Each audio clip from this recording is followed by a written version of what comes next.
छत्तीसगढ़ के साहित्यकार और उनकी रचनाएं। देखो बेटा, इससे एक क्वेश्चन आने की पूरी संभावना रहती है, चाहे व्यापम पीएससी का कोई भी एग्जाम।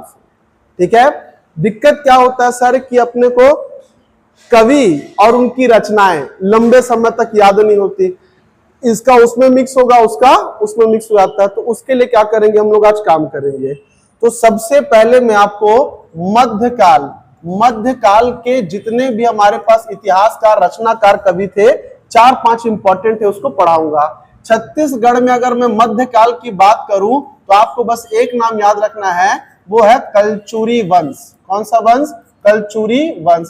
क्योंकि 1000 ईस्वी से लेकर 1741 ईस्वी तक प्रत्यक्ष रूप से शासन किसका रहा? कलचुरियों का रहा। तो कलचुरियों के समय में हमारे पास एक हुए कवि, उनका नाम था गोपाल चंद्र मिश्र हुए। ये जिसके राज दरबार में थे उसका नाम था राज सिंह। क्या नाम था उसका? राज सिंह था। इन्हें छत्तीसगढ़ का वाल्मीकि भी कहा जाता है। इन्हें छत्तीसगढ़ का वाल्मीकि भी कहा जाता है। क्या कहते हैं इन्हें? छत्तीसगढ़ का वाल्मीकि भी कहा जाता है। ठीक है, इनकी जो इंपॉर्टेंट रचना है, अब कैसे याद रखोगे जी? इनके नाम में ही देखो सर, गोपाल है। गोपाल मतलब भगवान कृष्ण। तो इनका ज्यादा झुकाव किसके तरफ था? कृष्ण के तरफ। तो इनकी कविताओं में ज्यादातर आपको भगवान राम और कृष्ण की कथाएं मिलेंगी। जैसे भगवान कृष्ण के मित्र थे सुदामा, तो क्या लिखा? सुदामा चरित्र। क्लियर है ये?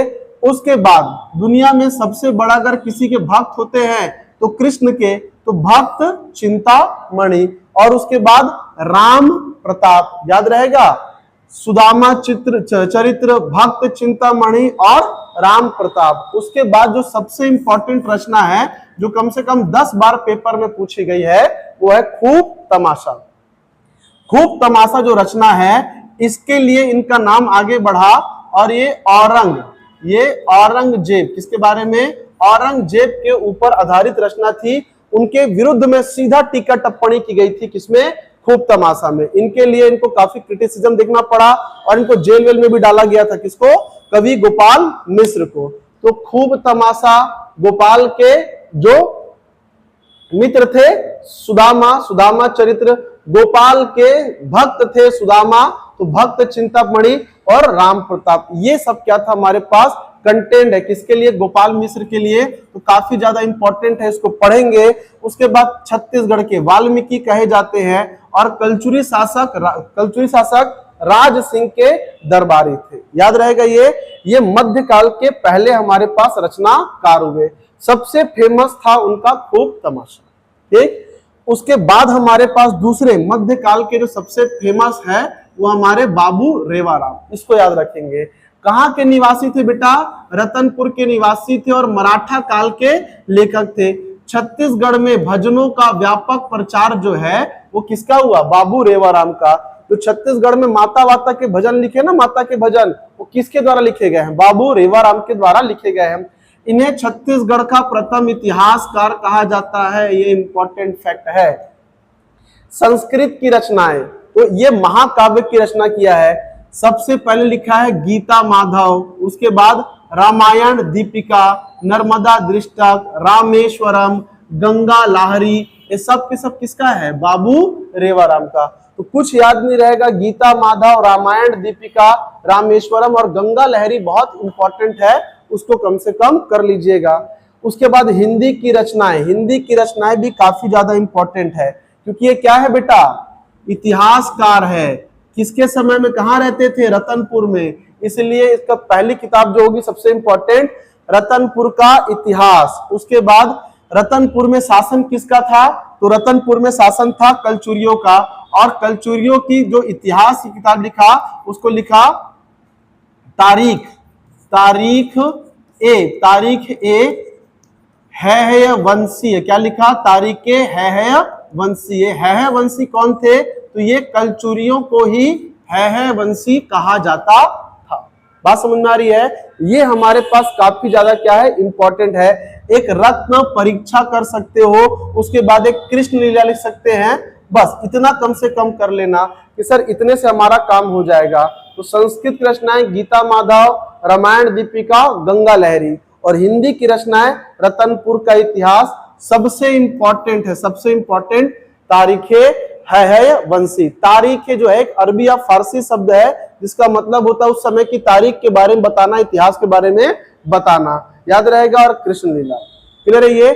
ये हमारे पास थे बाबू रेवाराम, छत्तीसगढ़ के प्रथम इतिहासकार, मराठा कालीन कवि थे।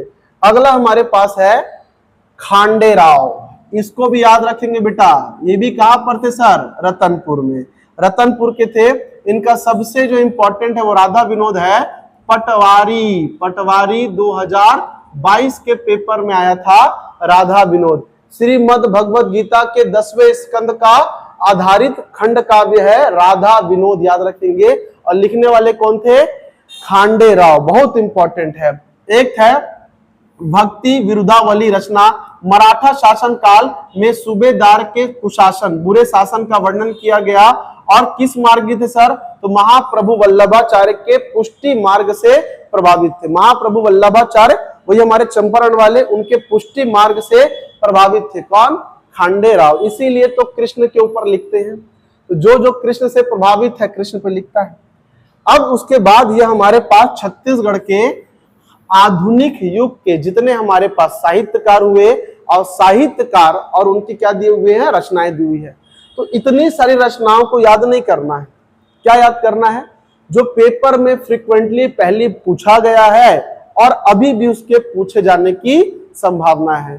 तो मैं आपको हर एक साहित्यकार और उसके साहित्य की एक छोटी सी कहानी सुनाऊंगा और वो याद हो जाएगा। क्लियर है? ये सबसे पहले आपको ध्यान देना है किस पे? तो देखिए, एक है बेटी बिदा, एक है आइस बादर करिया, एक पर्रा भर लाई, भोलवा भोला राम बनीस, उसके बाद संतवंतिन सुकवार, और एक हमारे पास है राम बनवास। ठीक, अब इसको कैसे याद रखोगे? ध्यान से सुनना। सबसे पहली बात जो सबसे इंपॉर्टेंट है सर, यह हमारे पास है पर्रा भर लाई। क्या है ये? ऐसे लिखाता है पर्रा भर लाई। तो आपको याद कैसे रखना है? श्यामलाल चतुर्वेदी के भी नाम में र की मात्रा है और पर्रा भर लाई में भी क्या है? तो र की मात्रा है, पर्रा भर लाई। सबसे इंपॉर्टेंट, पता नहीं कितने पेपर में इसको कई बार क्या किया गया है, पूछा गया है। अब बाकी की कहानियां ध्यान सुनना। पर्रा भर लाई हम लोग यूज कब करते हैं? शादी ब्याह में। कब यूज करते हैं? शादी ब्याह में। तो श्यामलाल चतुर्वेदी पर्रा भर लाई वाला है। तो श्यामलाल चतुर्वेदी की एक बेटी है, बेचारी एकदम सतवंतिन सुकुमार है। कैसा है? एकदम सतवंतिन सुकुमार है। और सतवंतिन सुकुमार का बिहाव किसके साथ होता है? तो भोलवा भोला राम के साथ। किसके साथ? भोलवा भोला राम के साथ। सतवंतिन सुकुमार के बिहाव भोलवा भोला राम के साथ होगी। और जैन दिन बिहाव रहीस, वही दिन आइस बादर करिया।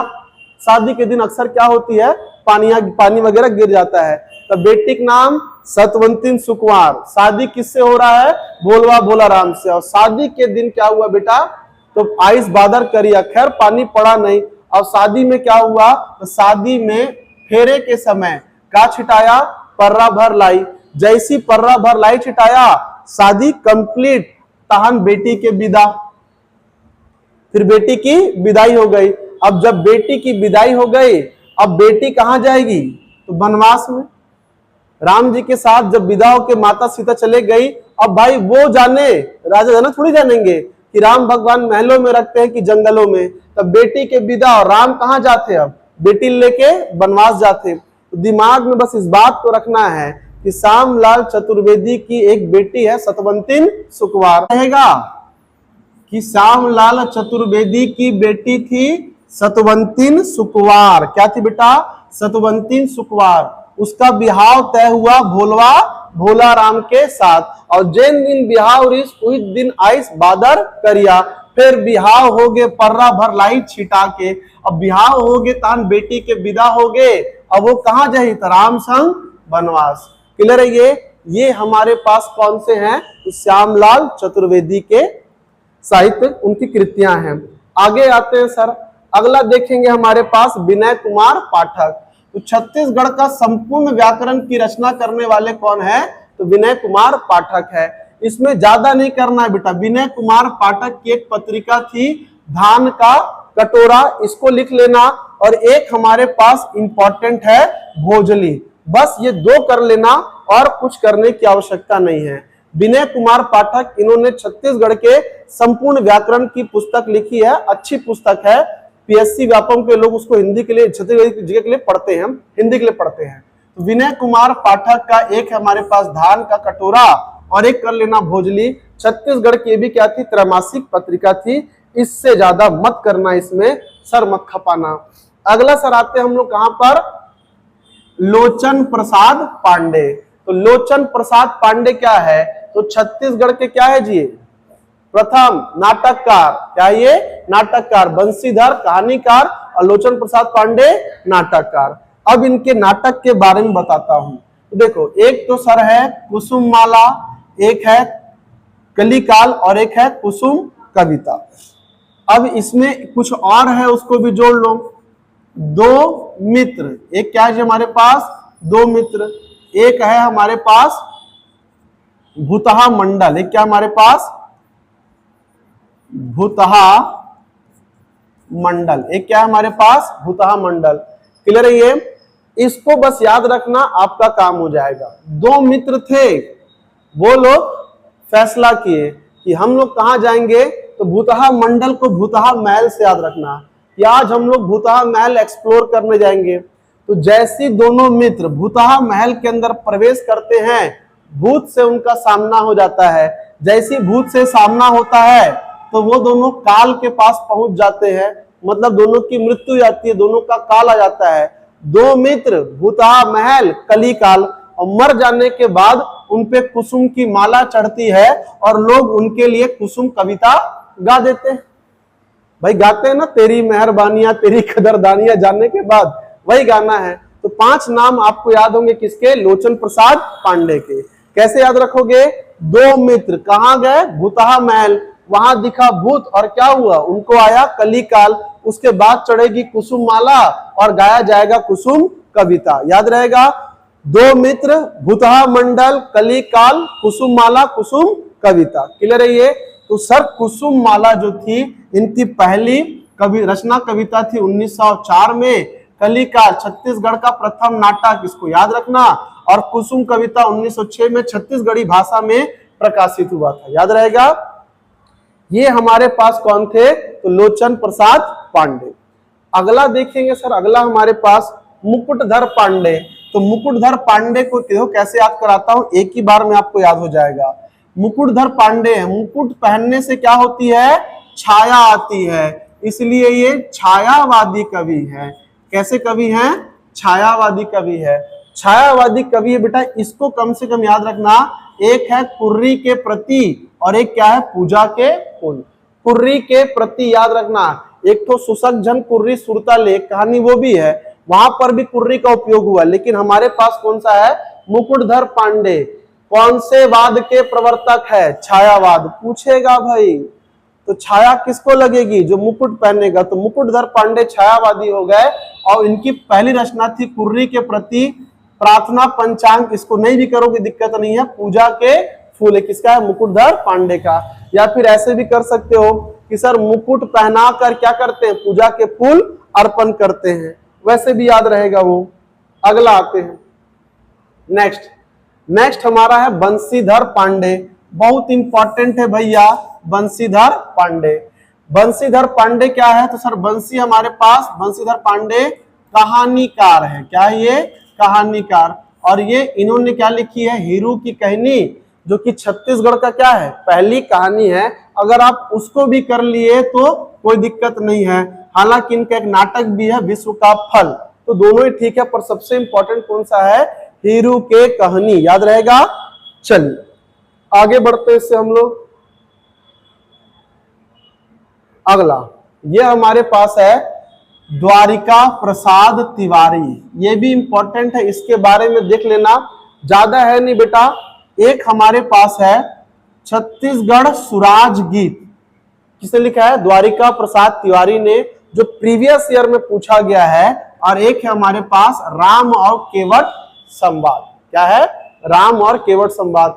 भगवान राम अपने वनवास के दौरान नदी को जब पार करते हैं तो केवटी तो पार कराता है, और पार कराकर कहां ले जाता है? तो भगवान कृष्ण की नगरी द्वारिका, याद रहेगी। तो द्वारिका प्रसाद मतलब राम केवट संवाद। और सर एक पढ़ोगे धमनी हाट, क्या पढ़ेंगे? धमनी हाट। हाट माने बाजार होता है। तो भगवान राम को राम के केवट क्या करेगा? नदी पार कराएगा, हाट बाजार में शॉपिंग कराएगा, और कहां ले जाएगा? भगवान कृष्ण की नगरी द्वारिका। द्वारिका प्रसाद का धमनी हाट, राम केवट संवाद और सुराजगीत, याद रहेगा। बस ये 2 कर लेना, बाकी करने की आवश्यकता नहीं है। अब आते हैं हमारे इंपॉर्टेंट वाले, पंडित सुंदर लाल शर्मा जी। बहुत इंपॉर्टेंट है भाई, यहां से सर बहुत सारा पढ़ने को मिलेगा। किसी भी साहित्यकार को पढ़ते समय देखना है कि वो अनुयायी किस भगवान के थे। वो जिस भगवान का अनुयायी होता है उनके बारे में खूब इंटरेस्ट लेते हैं और खूब लिखते हैं। तो ज्यादातर रचनाओं को ऐसे पकड़ लेंगे, आपका काम बन जाएगा। तो हमारे पास छत्तीसगढ़ जो थी, छत्तीसगढ़ में जो पंडित सुंदरलाल शर्मा थे वो कृष्ण मार्गी थे। कैसे थे सर? वो कृष्ण मार्गी थे, भगवान कृष्ण के पीछे पागल थे। छत्तीसगढ़ के खंड काव्य का रचनाकार है पंडित सुंदरलाल शर्मा। छत्तीसगढ़ में दान लीला, छत्तीसगढ़ी भाषा का प्रथम खंड काव्य। खंड काव्य क्या होता है? जैसे महाभारत, रामायण महाकाव्य है, और इनमें से किसी एक अंश का वर्णन करना खंड काव्य कहलाता है, उसका एक छोटा सा हिस्सा। तो छत्तीसगढ़ का प्रथम खंड काव्य दान लीला, रचयिता कौन थे? पंडित सुंदरलाल शर्मा, और छत्तीसगढ़ी भाषा का प्रथम खंड काव्य दान लीला, याद रहेगा। चलिए आगे बढ़ते हैं। तो सबसे पहले 1922 में जब असहयोग आंदोलन के समापन के बाद वर्धा अधिवेशन से लौटते वक्त इनको अंग्रेजों के द्वारा पकड़ा गया। कहां डाला गया? रायपुर जेल में। और रायपुर जेल में इन्होंने पत्रिका लिखी जिसका नाम था जेल पत्रिका, क्योंकि भगवान कृष्ण का भी जन्म हुआ था जेल में। इसे नाम क्या पड़ा उसका? श्री कृष्ण जन्म स्थली पत्रिका। 18 पन्नों की थी, और कैसी थी सर? हस्तलिखित थी। कैसी थी? हस्तलिखित। अब आप देखो ना, हर जगह आपको समझ में आ रहा होगा, हर जगह कौन है? कृष्ण है। तो इनकी रचनाएं संबंधित किससे है? कृष्ण से है। ध्यान से देखो, कंसवध खंड काव्य कौन किया? कृष्ण। भगवान विष्णु के प्रिय शिष्य थे, मतलब उनको अनुयायी थे। कौन? प्रहलाद, नाम सुने होंगे प्रहलाद के बारे में।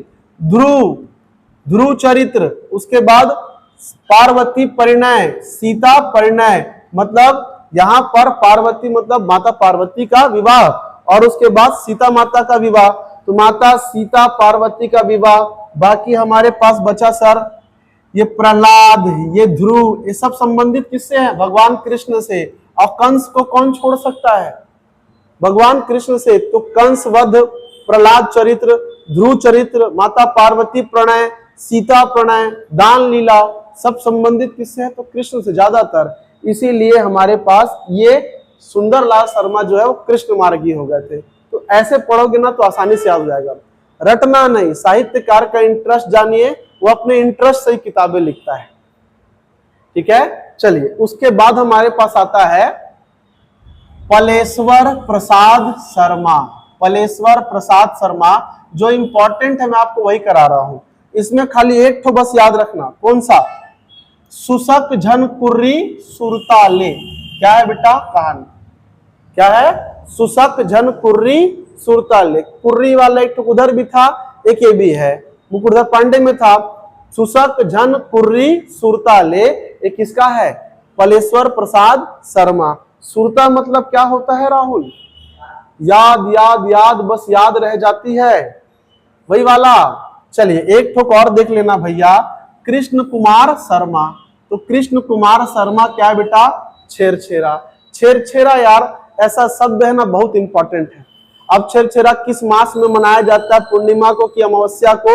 इसे तो बहुत पूछ लिया, नहीं पूछ सकता है कि छेरछेरा सर क्या है? तो उपन्यास है, और उसको लिखने वाले कौन है?